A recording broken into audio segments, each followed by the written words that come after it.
Hello दोस्तों, welcome to Basu classes. हम लोग पढ़ेंगे एनसीएफ के बारे में।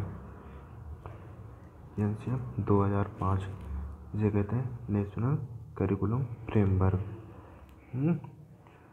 राष्ट्रीय पाठचर्या रूपरेखा।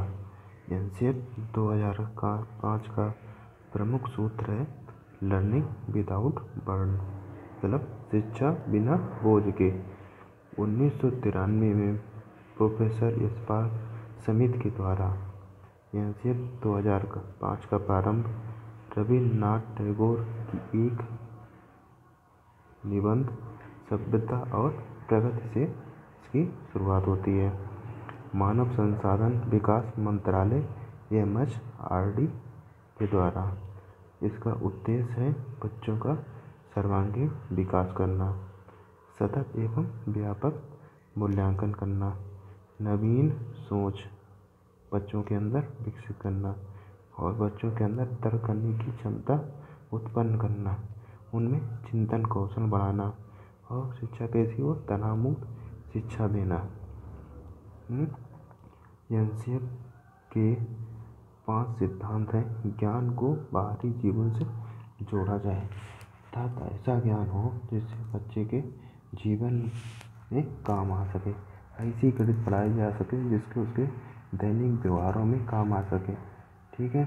और रटने की प्रणाली को क्या किया जाए, ख़त्म किया जाए। अगर बच्चा रटता है तो ये सबसे गलत बात है, बच्चे को समझना चाहिए, ठीक है। रटना हमेशा गलत है, ये आपका निगेटिव टेक वर्ड भी होता है। जहाँ रटना होता है वहाँ सबसे खतरा होता है, तो उसे आप छोड़ देंगे, निगेटिव वर्ड हो गया। पाठ पुस्तकों पर केंद्रित ना हो शिक्षा, पाठ पुस्तक पर केंद्रित ना हो शिक्षा, ठीक है।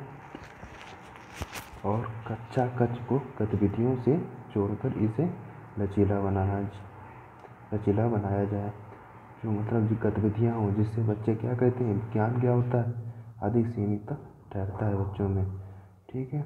और राष्ट्रीय महत्व के बिंदु को पाठ्यक्रम में शामिल किया जाए, जो राष्ट्रीय या देश के हित में जो पॉइंट हैं उनको क्या कहिए शामिल करना चाहिए। एनसीएफ 2005 में रूपरेखा के तहत सभी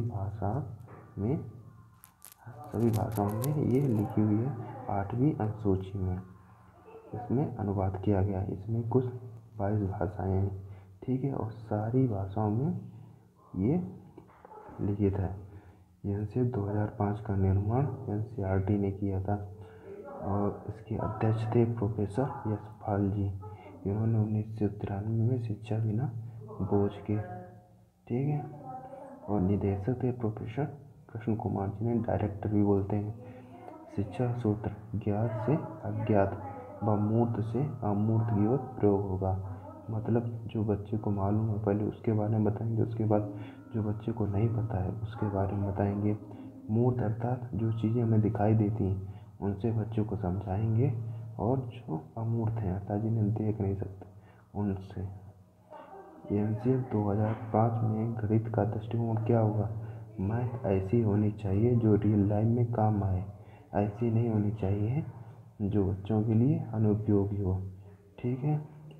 उन्हें व्यवहारिक गणित पढ़ाई जाए, ठीक है। और उच्च जो होते हैं उसमें तार्किक, ठीक है दोस्तों। अब पढ़ते हैं, एक अच्छा टॉपिक है पोर्टफोलियो। ये भी हमारा अधिकतर 2 से 3 नंबर का अक्सर ही पेपर में आ जाता है। टीचिंग जितने भी एग्जाम है, सीटेट यूपी टेट वगैरह में, तो बच्चे से संबंधित संपूर्ण विवरण को लिखित रूप में या अभिलेख के रूप में, जो दस्तावेज के रूप में रखना पोर्टफोलियो कहलाता है। इसमें बच्चे की घरेलू एवं व्यक्तिगत रुचियों, क्षमताओं, कमियों, उपलब्धियों आदि को रिकॉर्ड के रूप में रखा जाता है। हर बच्चे का एक अलग ही डाटा होता है जिसमें बच्चे की कैसी क्या मानसिक क्षमता है, क्या क्या उसने उपलब्धियाँ हासिल की हैं, ठीक है, उसमें सारा कुछ डाटा लिखा हुआ होता है, उसे क्या बोलते हैं, पोर्टफोलियो। इसमें पोर्टफोलियो में बच्चे की सभी प्रकार शारीरिक, मानसिक, संवेगात्मक सभी प्रकार की जानकारी पोर्टफोलियो में अंकित होती है। ये एक महत्वपूर्ण रजिस्टर होता है। और संवेग व्यक्ति की उत्तेजित दशा या अवस्था है। ठीक है। बोधवर्थ के अनुसार मन के भावों को बाहर की ओर गति देना अर्थात भावनाओं को शाब्दिक या शारीरिक संकेतों द्वारा व्यक्त करना ही संवेग है। ठीक है। जैसे हम रोते हैं तो ये भी हमारा संवेग है, गुस्सा ये भी हमारा संवेग है। ये संवेग के दो प्रकार होते हैं, एक होता है प्रशंसनीय, दूसरा होता है निंदनीय। तो प्रशंसनीय संवेग कौन होते हैं? जिन्हें समाज अच्छा मानता है, जैसे हमारे दया दिखाना ये अच्छा है, प्रेम, करुणा, सहयोग और भाईचारा, ये सब क्या प्रशंसनीय संवेग है, जिसे समाज अच्छा मानता है और उसकी क्या करता है, प्रशंसा करता है। और निंदनीय जिसे समाज बुरा मानता है, जैसे घृणा करना, ईर्ष्या, निंदा, क्रोध आदि, ये सब क्या है, निंदनीय संवेग है, ये बुरा मानता है। ठीक है। वे संवेग जिन्हें समाज अच्छा मानता है उन्हें प्रशंसनीय बोलते हैं, और वे संवेग जिन्हें समाज अस्वीकार कर देते हैं, अच्छा नहीं मानता, उन्हें निंदनीय संवेग कहा जाता है। ठीक है। अब देखते हैं संवेग के संदर्भ में जो शिक्षक का दृष्टिकोण क्या होना चाहिए। संवेग को आने से रोका ना जाए, बल्कि उन्हें व्यक्त करने का अवसर दिया जाना चाहिए। यदि संवेगों को आने से रोका जाता है तो बच्चे के अंदर निराशा उत्पन्न हो जाती है, कुष्ठा और विद्रोह की भावना उत्पन्न होने लगती है। अवस्थाओं के अनुसार संवेग शैशवावस्था, इसमें संवेग क्या होता है, अस्थिर होता है, तथा बाल्यावस्था में संवेग स्थिर हो जाता है।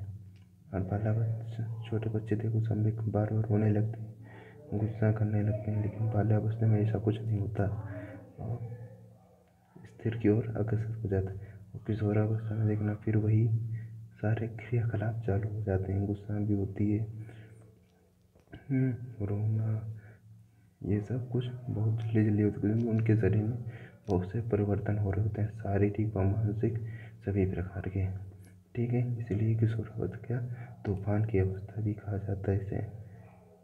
और दोस्तों आपको ये वीडियो पसंद आया हो तो इसे लाइक करें और शेयर करना बिल्कुल ना भूलें। धन्यवाद दोस्तों।